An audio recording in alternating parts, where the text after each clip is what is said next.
After twelfth science, twelfth से science की पढ़ाई कर रहे स्टूडेंट के लिए अक्सर ये परेशानी का सबब बन जाता है कि आखिर साइंस से ट्वेल्थ पास करने के बाद कौन सा कोर्स करे, क्योंकि ट्वेल्थ करने के बाद भारत में ऐसे कई तरह के कोर्स हैं जिनके साइंस स्टूडेंट कर सकते हैं। लेकिन अब सबसे अच्छा कौन सा है, या फिर ऐसा कौन सा कोर्स करे जिसको करने के बाद आसानी से नौकरी मिल जाए है, क्योंकि हर स्टूडेंट्स और उसके माता यही चाहते हैं कि बच्चे को ऐसा कोर्स कराया जाए जिससे उसको नौकरी के अवसर जल्दी मिल सके। तो फ्रेंड्स, अगर आप ट्वेल्थ साइंस स्टूडेंट है और अपनी आगे की पढ़ाई को जारी रखने और twelfth science 60+ PCM and PCB top course के बारे में जानना चाहते हैं, तो ये वीडियो आपके लिए बहुत यूज़फुल साबित हो सकती है, क्योंकि आज हम अपने इस आर्टिकल में top courses after twelfth science in 2020 60+ PCM and PCB courses के बारे में डिटेल में जानकारी देने जा रहे हैं। List of courses after twelfth science PCM group. सभी स्टूडेंट जानते हैं कि ट्वेल्थ करने के बाद ही छात्र के आगे के करियर का रास्ता खुलता है, इसलिए हमेशा ट्वेल्थ पास करने के बाद ऐसे कोर्स का चयन करना चाहिए जो आपको अपने उज्ज्वल भविष्य की तरफ ले जाए। आपको बता दें कि साइंस, PCM एंड PCB से ट्वेल्थ पास करने के बाद बहुत से ऐसे कोर्स मिल जाते हैं जिनके लिए आप अप्लाई कर सकते हैं, जैसे इंजीनियरिंग, MBBS, BSc आदि जैसे कई कोर्स है। इन्हीं कुछ ऐसे कोर्स को आज हमने अपने इस वीडियो में कवर किया है। मतलब कि साइंस, PCM एंड PCB से ट्वेल्थ पास करने के बाद स्टूडेंट के लिए टॉप कोर्स कौन से हैं, उनकी अवधि कितनी है और उनके करने के बाद स्टूडेंट किस में अपना कैरियर बना सकते हैं, इसके बारे में डिटेल में जानकारी दी है, जो कि ट्वेल्थ से साइंस की पढ़ाई कर रहे स्टूडेंट के लिए बहुत महत्वपूर्ण है। When engineering courses. ट्वेल्थ से साइंस पास करने के बाद इंजीनियरिंग करना मतलब कि BTech सबसे बेस्ट कोर्स है, जो मुख्यतः 4 वर्ष का होता है। हर साल इसमें 2 सेमेस्टर की पढ़ाई करनी होती है और हर सेमेस्टर में लगभग 5 से 6 सब्जेक्ट होते हैं। मतलब कुल मिलाकर आपको इस 4 साल के कोर्स में लगभग 40 सब्जेक्ट पढ़ने होंगे और 16 बार एग्ज़ाम देना होगा। BTech करने के बाद आप MTech कर सकते हैं। इंजीनियरिंग करने के बाद नौकरी की बात करें तो इस कोर्स को करने के बाद प्राइवेट सेक्टर में ज़्यादा नौकरी निकलती है, जो अच्छी सैलरी भी प्रोवाइड करती है। तो आपके लिए यह काफ़ी अच्छा कोर्स साबित हो सकता है।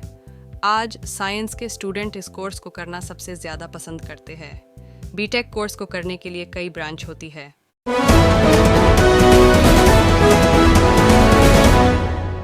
Branch list of BTech course करने विभिन्न ब्रांच होती है, जिसमें आप अपनी नॉलेज के अनुसार सिलेक्ट कर सकते हैं।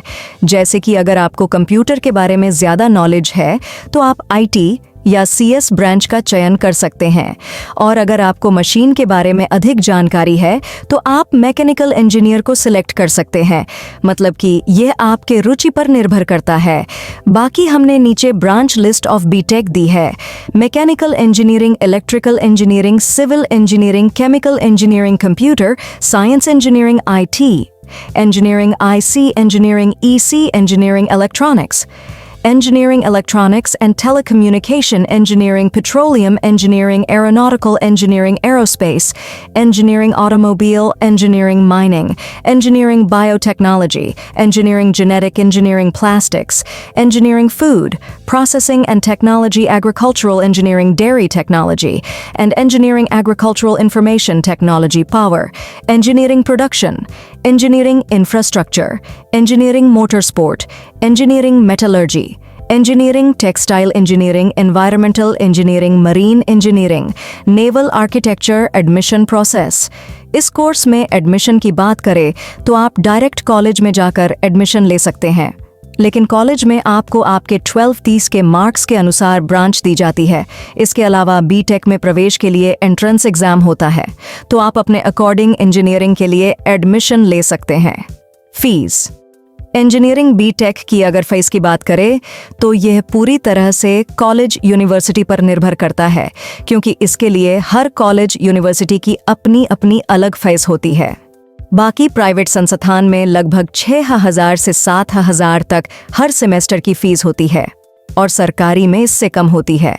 Job profiles. इंजीनियरिंग BTech करने के बाद आपको नीचे दी गई जॉब में सिलेक्शन पा सकते हैं। Chief engineer, assistant engineer, supervisor, consultant salary इस कोर्स को करने के बाद और जॉब ही में मिलने वाली अगर सैलरी की बात करें तो लगभग स्टार्टिंग में आपको 30-75 हज़ार तक आराम से मिल जाते हैं। बाकी यह आपकी परफॉर्मेंस के अनुसार BRH भी सकते हैं। यह आप पर निर्भर करता है और आप किस कंपनी में जॉब करते हैं उस पर निर्भर करता है। 2. BSc कोर्सेज इंजीनियरिंग के बाद अगर 12th से साइंस की पढ़ाई कर रहे स्टूडेंट के लिए कोर्स की बात करें तो BSc सबसे बेस्ट कोर्स है। ये कोर्स मुख्यतः 3 वर्ष का होता है। इसे करने के बाद आप PG कोर्स भी कर सकते हैं। इंजीनियरिंग की तरह इसमें भी कई ब्रांच होती है जिनकी लिस्ट आप नीचे देख सकते हैं।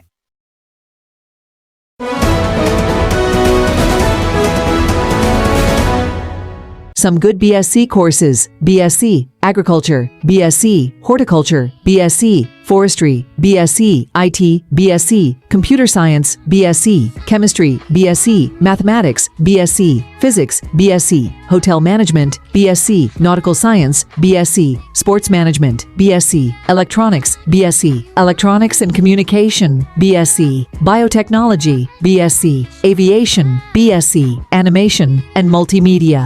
Admission process: BSc में प्रवेश स्टूडेंट के 12th नंबर ऊपर निर्भर करता है, क्योंकि अच्छे कॉलेज में इस कोर्स के लिए मेरिट की हिसाब से एडमिशन दिया जाता है। अगर आपके अच्छे नंबर है तो आप किसी सरकारी संस्थान में एडमिशन के लिए अप्लाई कर सकते हैं। बाकी आप चाहे तो प्राइवेट कॉलेज में भी इसके लिए अप्लाई कर सकते हैं। फीस: इस कोर्स को करने के लिए हर संस्थान की फीस अलग होती है, तो जिस कॉलेज में आप एडमिशन लेते हैं वहां बेहतर जानकारी प्राप्त करने के बाद ही एडमिशन ले। बाकी अगर सरकारी संस्थान की बात करें तो इसकी फीस काफी कम होती है, लेकिन प्राइवेट कॉलेज में लगभग 4,000 से 6,000 के पास हर साल इसकी जाती है। जॉब प्रोफाइल्स: BSc करने के बाद आपके सामने शिक्षक बनने के कई रास्ते खुल जाते हैं। बाकी अपने किस ब्रांच से इस कोर्स को पूरा किया है इस पर निर्भर करता है। वैसे इस कोर्स को करने के बाद नौकरी के कई अवसर होते हैं और भी अच्छी सैलरी मिलती है।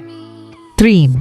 BArch bachelor of architecture science से 12th पास छात्रों के लिए काफी अच्छा कोर्स है। यह BArch की अवधि कोर्स है। नौकरी के अवसरों के बारे में बात करें तो इस कोर्स को करने के बाद हैं तो आप अपने खुद के प्लानिंग, डिजाइनिंग और घरों और छोटे प्रोजेक्ट्स का निर्माण कर में अच्छी सैलरी मिलती है। Admission process: BArch bachelor of architecture में मेरिट लिस्ट और स्टूडेंट के 12th के नंबर पर एडमिशन दिया जाता।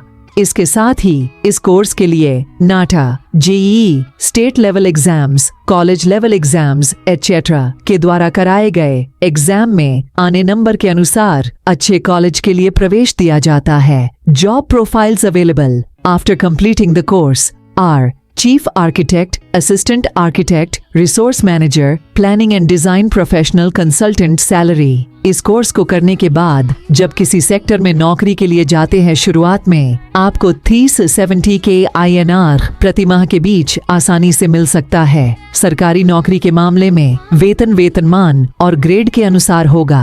3. बैचलर ऑफ फार्मेसी इस लिस्ट में B फार्म को देखकर कई लोग स्टूडेंट आश्चर्यचकित हो सकते हैं, लेकिन आपको बता दे कि यह कोर्स मैथमेटिक्स स्टूडेंट के लिए काफी अच्छा है। यह मुख्यतः 4 साल का कोर्स होता है जिसमें स्टूडेंट को दवाइयाँ बनाना, दवाई बनाने में शामिल रसायन, दवाइयों के उपयोग आदि जैसे विषयों से संबंधित जानकारी दी जाती है। B फार्म पूरा करने के बाद कोई भी मास्टर डिग्री M फार्म भी कर सकते हैं। इस कोर्स को पूरा करने के बाद नौकरी के अवसरों के बारे में बात करते फार्मास्यूटिकल कंपनियां इसके लिए प्रमुख नौकरी प्रदान करती है। इसके साथ ही अस्पतालों में भी इसकी काफी डिमांड रहती है। आप अपना खुद का मेडिकल स्टोर भी खोल सकते हैं, जो कि काफी अच्छा विकल्प है।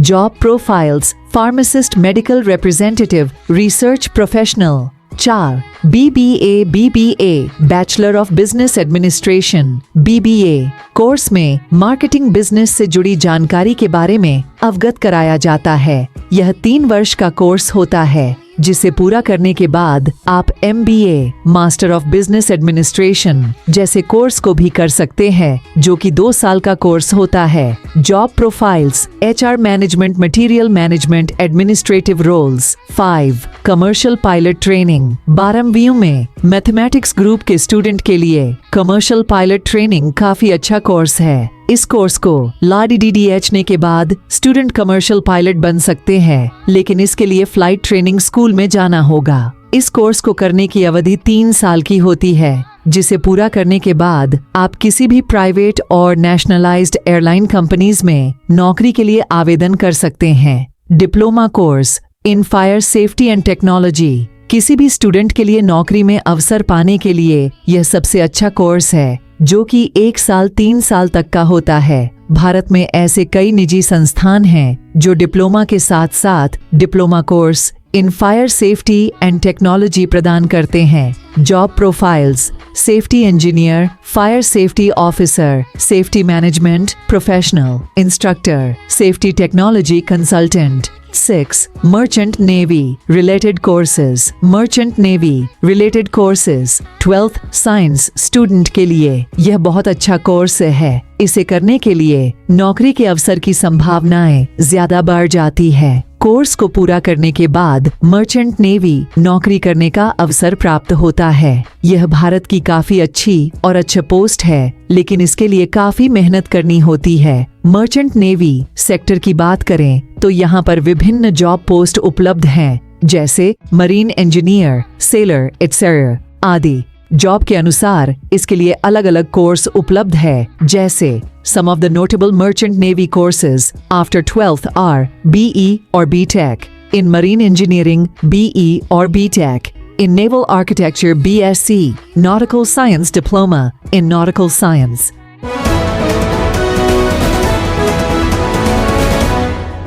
वीडियो अच्छा लगा हो तो सब्सक्राइब करें।